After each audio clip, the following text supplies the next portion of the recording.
ఓం శ్రీమాత్రే నమః.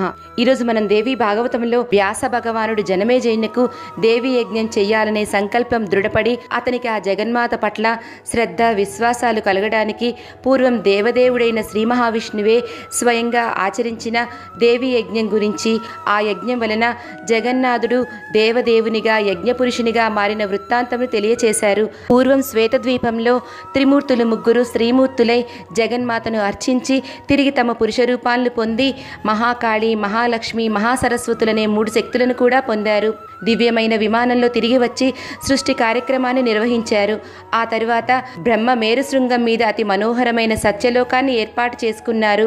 అలాగే లక్ష్మీపతి అన్ని లోకాలకు పైన వైకుంఠాన్ని, శివుడు కైలాసాన్ని నిర్మించుకొని వారి వారి శక్తులతో విహరిస్తున్నారు. మహాదేవి రత్నములు కూర్చిన బహుయోజనముల పర్యంతం విస్తరించిన ఒక బంగారు కొండను కల్పించింది. దాన్నే మేరు పర్వతం అంటారు.